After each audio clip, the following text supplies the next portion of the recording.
Listen closely, friend. I once knew a cowboy who rode into a storm that October morning, leaving behind nothing but dust and a secret that would change 3 lives forever. Settle in, because this tale of betrayal and redemption will show you that sometimes what we abandon holds more truth than what we chase. Let me tell you about Jake Morrison, a man I watched destroy himself one piece at a time. This was 1887, out in the Kansas Territory, where the wind never stops singing and the grass stretches to God's own horizon. I was working the Henderson Ranch then, breaking horses and mending what the prairie tried to tear apart. You need to understand what kind of man Jake was before everything went sideways. He stood 6 feet tall in his worn boots, with hands that could gentle a wild Mustang or build a fence that would last 20 winters.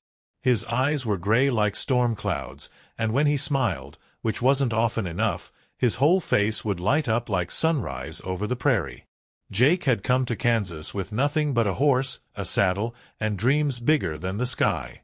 He'd married Sarah Caldwell in the spring of 1884, right there in the little white church in Dodge City. I remember that day clear as yesterday. Sarah in her grandmother's wedding dress, the blue one that brought out her eyes, and Jake so nervous he dropped the ring twice. But when they looked at each other, friend, you could feel the love radiating off them like heat from a summer stone. Those first 3 years were golden. Jake worked his way up to foreman of the Henderson Ranch through pure grit and determination.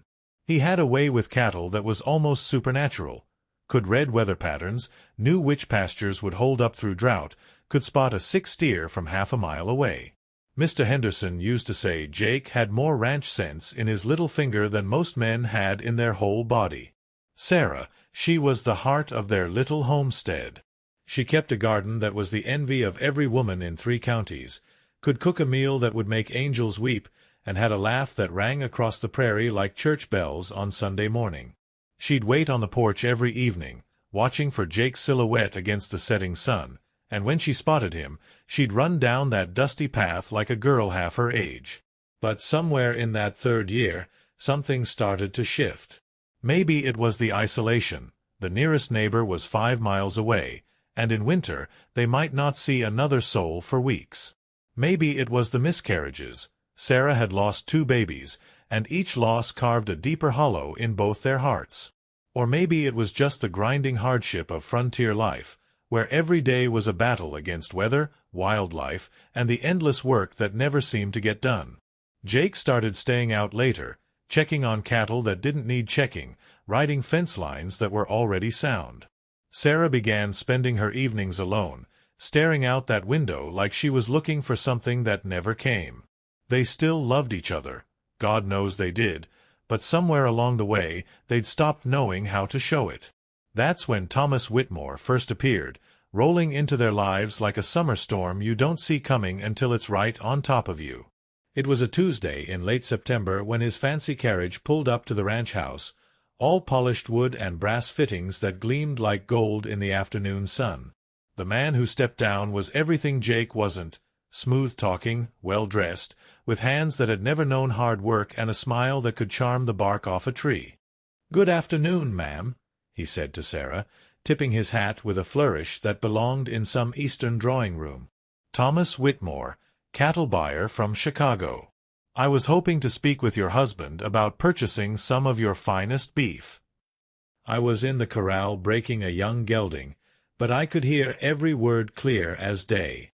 Sarah's voice, when she answered, had a lightness I hadn't heard in months. "He's out checking the north pasture, but he should be back for supper. Would you care to wait? I just put coffee on." That was the beginning of the end, though none of us knew it then. Whitmore stayed for supper that night, regaling them with stories of Chicago's bustling stockyards, the grand hotels, the opera houses, and theaters. He painted pictures with his words of a world beyond the endless prairie, a place where a woman like Sarah could wear silk dresses and attend soirees with people who appreciated her wit and beauty. Jake, bless his heart, was trying to be hospitable. He answered Whitmore's questions about the cattle, discussed market prices and shipping routes, never noticing how Sarah hung on every word about life back east. "I saw it, though. I saw how her eyes lit up when Whitmore described the ladies' tea societies in Chicago, how she unconsciously smoothed her simple cotton dress when he mentioned the fashions he'd seen. "Your wife is quite remarkable," Whitmore told Jake as they stood on the porch after supper, watching the sun sink behind the wheat fields. "A woman of her obvious intelligence and refinement. Well, she'd be quite the sensation in Chicago society." Jake, poor fool, took it as the compliment it seemed to be.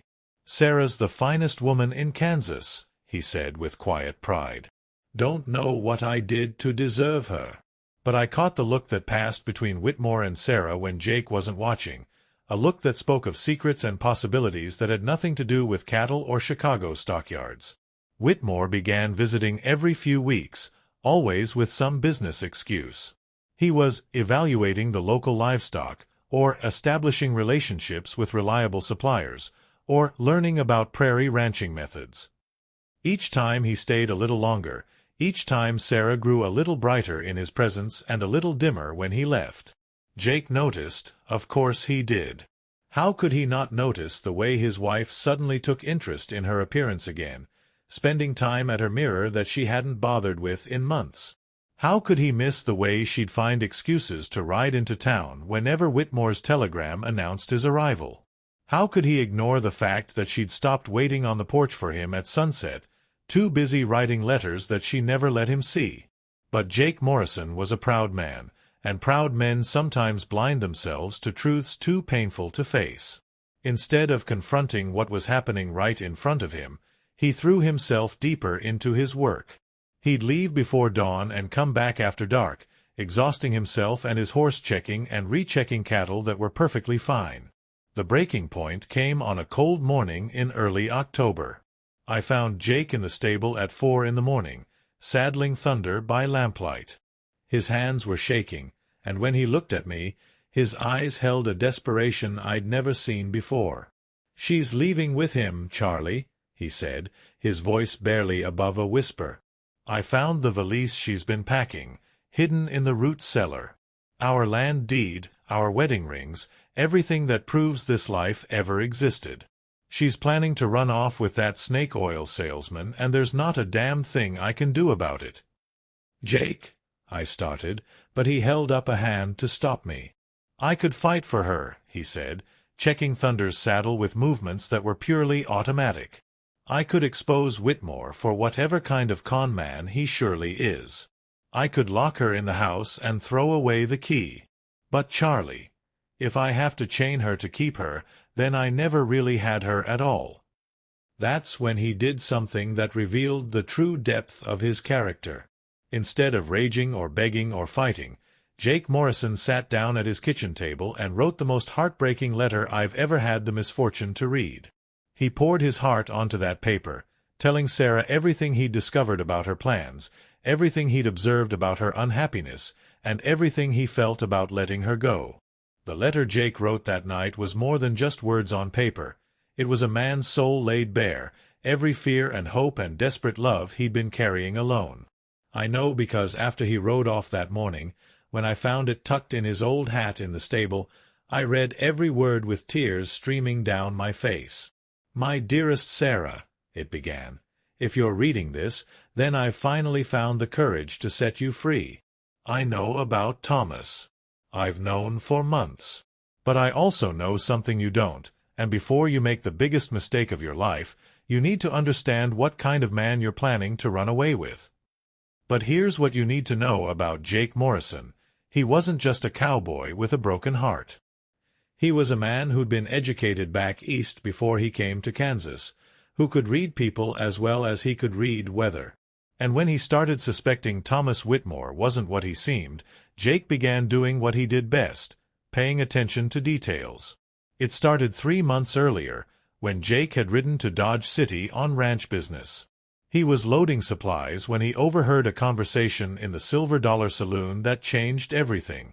Thomas Whitmore was there, drunk as a lord, bragging to his drinking companions about his latest conquest.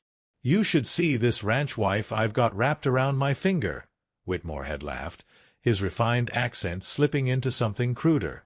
"Sweet little thing, desperate for attention. Thinks I'm going to take her to Chicago and make her a society lady. Hell, she'd probably give me her husband's life savings if I asked pretty enough." The men around him chuckled like hyenas over fresh kill, encouraging him to continue. "What's your game, Tom?" one of them asked. "You actually planning to take her to Chicago?" "Chicago!" Whitmore nearly fell off his bar stool laughing. "I've got a wife in Chicago, and she's meaner than a rattlesnake with a stomachache. No, I'll string this farm girl along until I can get my hands on whatever money they've got saved, then dump her at the first brothel I can find between here and Denver.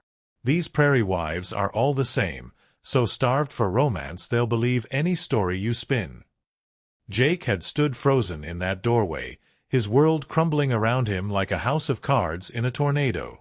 His first instinct was to put his fist through Whitmore's face, maybe throw him through the saloon window for good measure. But something held him back, maybe wisdom, maybe strategy, maybe just the crushing realization that beating Whitmore to a pulp wouldn't change the fact that his wife was planning to leave him. Instead, Jake did something that showed the true measure of his character. He started investigating.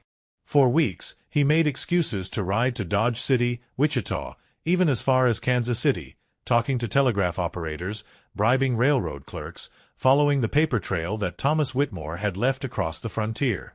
What he discovered would have destroyed a lesser man. Thomas Whitmore wasn't even his real name. He was Theodore Walsh, a confidence artist who'd been working his way across the territories for nearly a decade. He had wives in 3 states, all of them women he'd seduced and abandoned after cleaning out their bank accounts. The authorities in Colorado had warrants out for his arrest on charges of fraud and theft. Jake collected it all: photographs, marriage certificates, wanted posters, testimonials from other women who'd been deceived and discarded.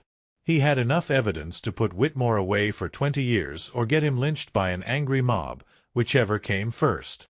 But instead of using that information to expose Whitmore immediately, Jake made a decision that revealed the depth of his love for Sarah. He realized that simply proving Whitmore was a fraud wouldn't solve the real problem: Sarah's unhappiness, the distance that had grown between them, the dreams she harbored for a different life.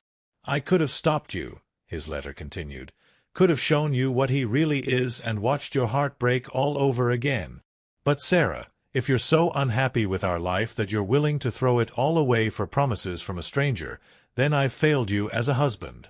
And if I have to destroy your dreams to keep you, then maybe you were right to look for something better." The letter went on for pages, and every word cut deeper than a knife.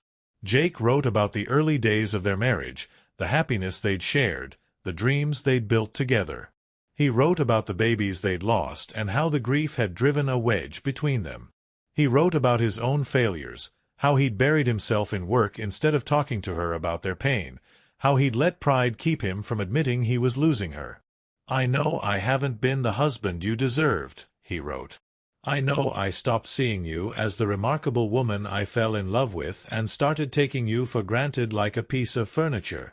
I know I let the prairie swallow up our conversations until we became strangers living in the same house. But Sarah, before you walk away from everything we built together, I want you to know that you are the best thing that ever happened to me, and if I could do it all over again, I'd love you better from the very first day." But then came the part of the letter that showed Jake Morrison's true genius. Instead of just declaring his love and begging her to stay, he gave her the tools to discover the truth about Thomas Whitmore for herself. "In the stable," he wrote, "under Thunder's feed bucket, you'll find a wooden box. Inside that box is everything you need to know about the man you think you love. Read it all, Sarah.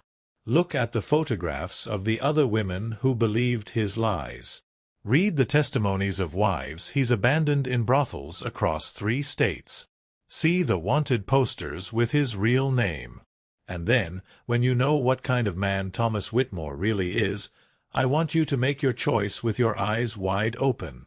If you still choose to leave after you've seen the truth," the letter concluded, "then I'll know our marriage was already dead, and I'll let you go without a fight. But if there's any part of you that still loves what we had, if there's any chance we can build something better from the ashes of what we've lost, Then I'll be waiting on the ridge above our house tomorrow night when Whitmore comes for you. Not to stop you, not to fight for you, but to be there if you choose to fight for us." The morning Jake rode off, he looked like a man riding to his own execution. I watched him from the barn as he mounted Thunder, his black stallion sensing his rider's anguish and prancing nervously. Jake sat in that saddle for a long moment, looking back at the house where Sarah was still sleeping, probably dreaming of Chicago and Thomas Whitmore's lying promises. Then he touched his hat brim in a final salute and rode off into the morning mist, disappearing like a ghost returning to the shadows. But here's the thing that still gives me chills. Jake hadn't given up. He'd done something even braver than fighting. He'd trusted the woman he loved to choose love over lies, truth over fantasy, the hard reality of their life together over the easy promises of a con man. As his hoofbeats faded into the distance, I walked into the stable to find his old hat hanging on its peg, the letter tucked carefully inside the crown like a prayer waiting to be answered.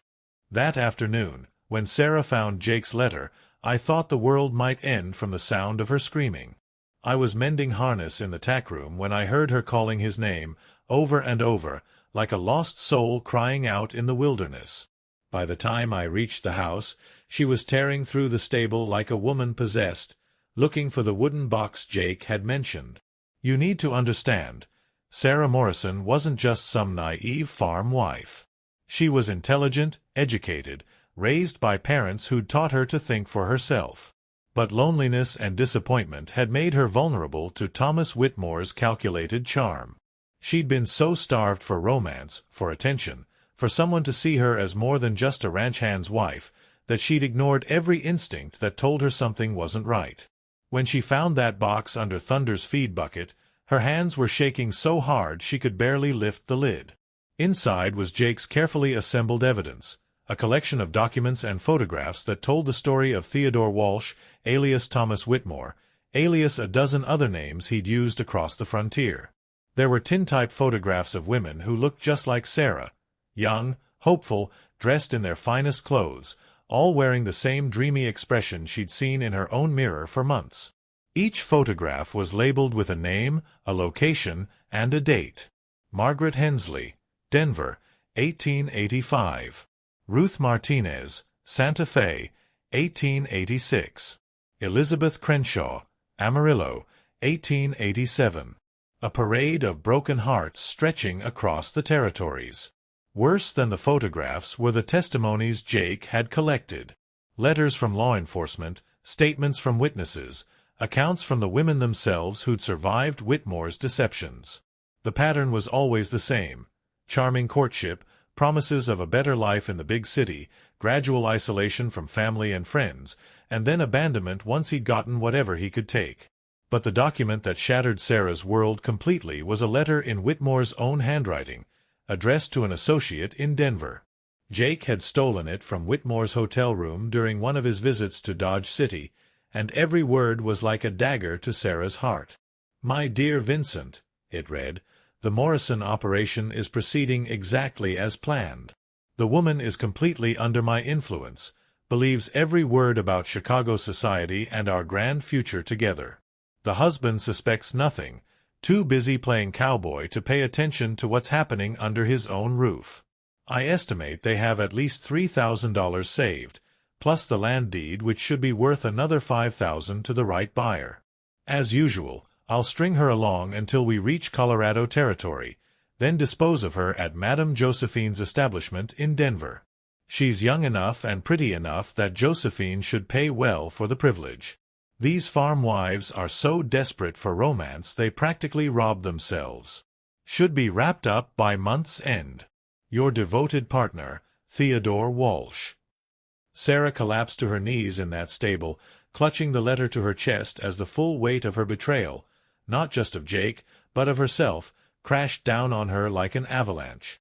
She'd been so foolish, so blind, so eager to believe in fairy tales that she'd nearly thrown away the one real thing in her life for a man who saw her as nothing more than a transaction. But as she knelt there in the hay and dust, surrounded by the evidence of Thomas Whitmore's deception, something else began to grow in Sarah Morrison's heart. Not just shame or regret, but a burning anger that started in her belly and spread through her like wildfire. This man had played her for a fool, yes, but worse than that, he'd made her betray Jake, the one person who'd ever loved her truly and completely. She spent the rest of that day reading every document, studying every photograph, memorizing every detail of Theodore Walsh's trail of destruction. By evening, she knew exactly what kind of man she was dealing with, and more importantly, she knew exactly what she was going to do about it. As the sun set over the prairie, painting the sky in shades of gold and crimson, Sarah Morrison prepared for the most important performance of her life. She bathed and dressed carefully, choosing the blue dress she'd worn on her wedding day, the one Thomas Whitmore had complimented so many times. She braided her hair the way he liked it, pinched her cheeks to bring color to her face, and practiced the smile she'd been giving him for months. But in her reticule she carried Jake's Colt .45, and in her heart she carried a fury that would have scared the devil himself. When Whitmore's carriage rolled up to the house just as darkness was falling, Sarah was waiting on the porch, her packed valise at her feet, playing the role of the eager bride-to-be. But inside she was coiled like a spring, ready to strike. "My darling Sarah," Whitmore called out as he stepped down from the carriage, his arms spread wide in theatrical welcome. "Are you ready for our grand adventure? Chicago awaits us, my dear, and with it a life of luxury beyond your wildest dreams." He looked every inch the gentleman, perfectly groomed, expensively dressed, his smile bright as moonlight on snow.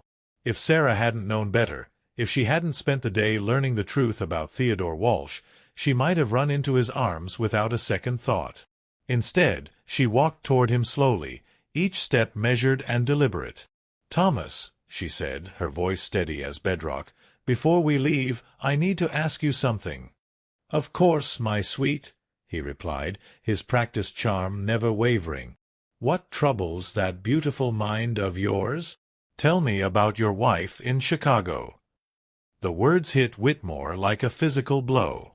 His smile flickered for just an instant, but he recovered quickly, laughing as if she'd made some delightful joke. "My dear Sarah, whatever are you talking about? You know you're the only woman in my heart, the only future I desire." "Tell me about Margaret in Denver," Sarah continued, her voice growing stronger with each word. "And Ruth in Santa Fe. And Elizabeth in Amarillo." Now Whitmore's composure began to crack. His eyes darted toward his carriage, calculating distances, searching for escape routes. "Sarah, I don't know where you're getting these names, but someone has been filling your head with lies." "Tell me about Madame Josephine's establishment," Sarah interrupted, and at those words Thomas Whitmore's mask finally slipped completely. His handsome face twisted into something ugly and desperate. "You stupid bitch," he snarled, his refined accent disappearing entirely. "You couldn't just play along, could you? Couldn't just be grateful that someone was offering to take you away from this godforsaken wasteland?" He lunged toward her, but Sarah was ready. The Colt .45 appeared in her hand as if by magic, its barrel steady as stone, pointing directly at Whitmore's heart. "The only stupid thing I did," she said, her voice cutting through the night air like a blade, "was believing a single word that came out of your lying mouth." What happened next in that prairie darkness would haunt Thomas Whitmore for the rest of his miserable life, assuming he lived long enough to have one. Sarah Morrison stood there in her wedding dress, her grandmother's Colt steady in her hands, and for the first time in months she looked like the woman Jake had married, strong, fierce, uncompromising. "You want to know what your biggest mistake was, Theodore?"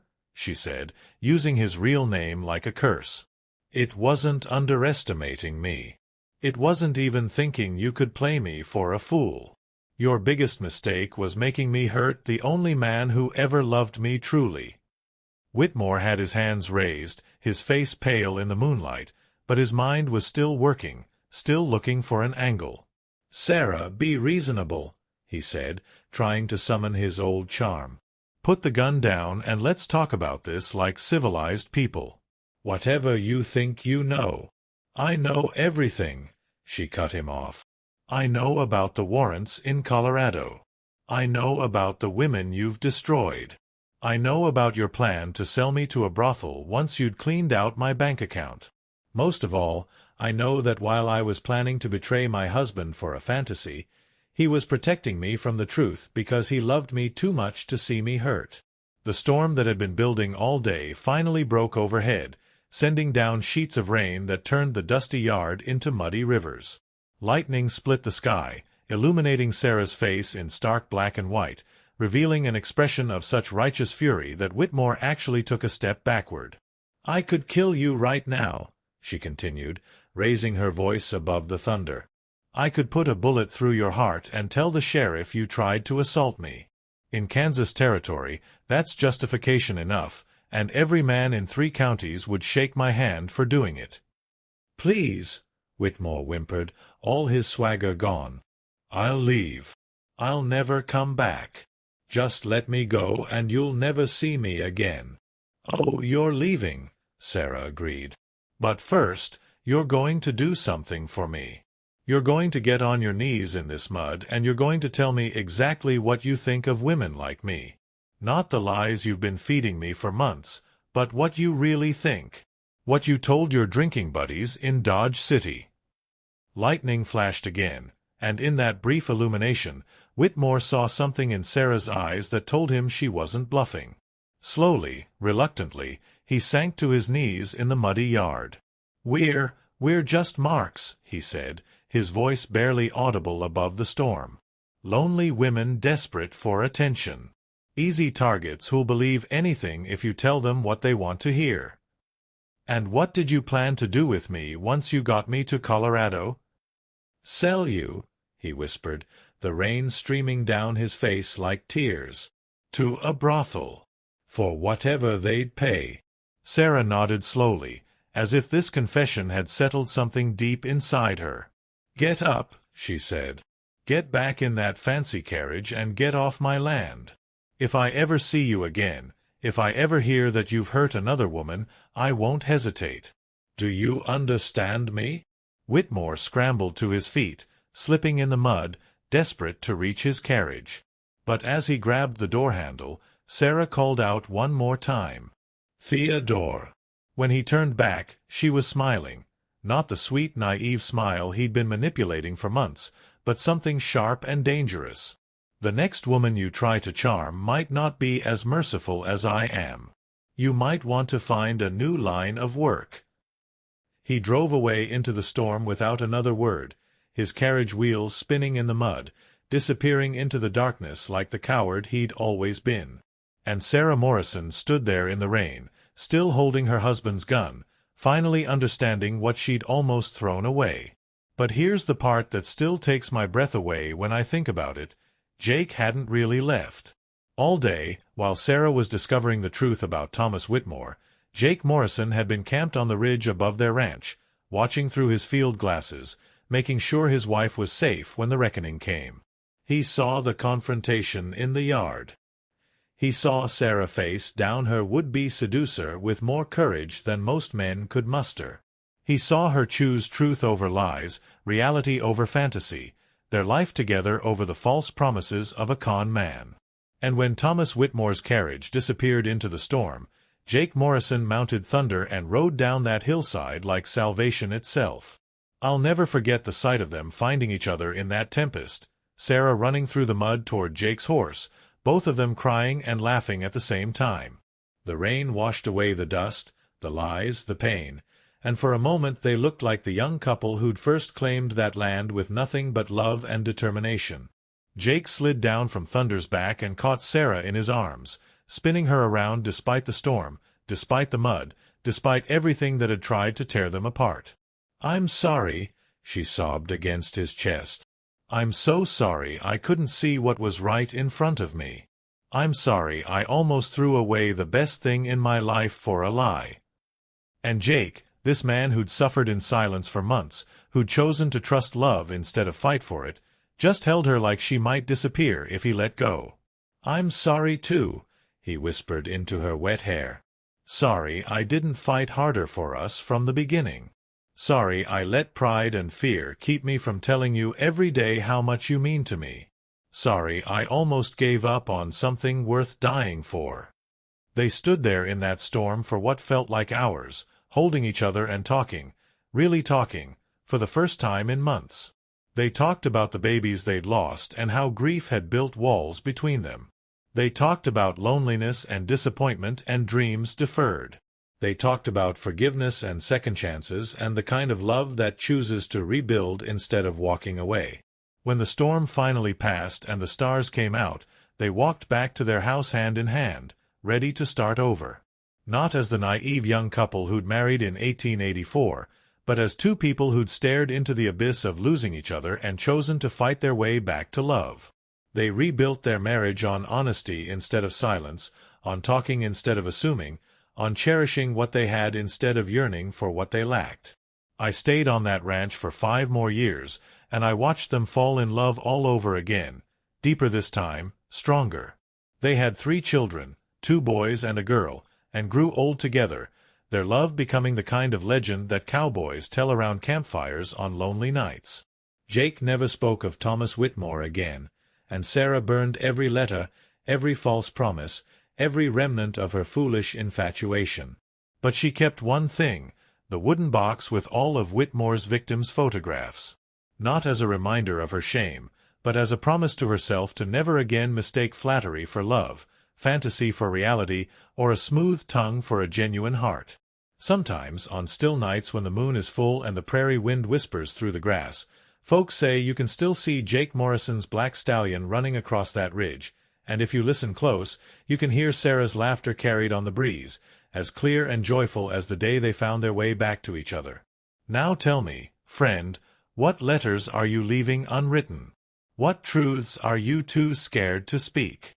Love isn't about holding on so tight you strangle it, or letting go so easy you lose what matters most.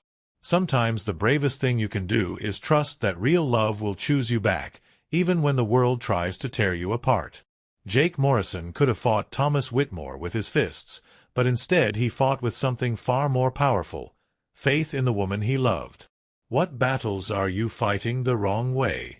What love are you not trusting enough?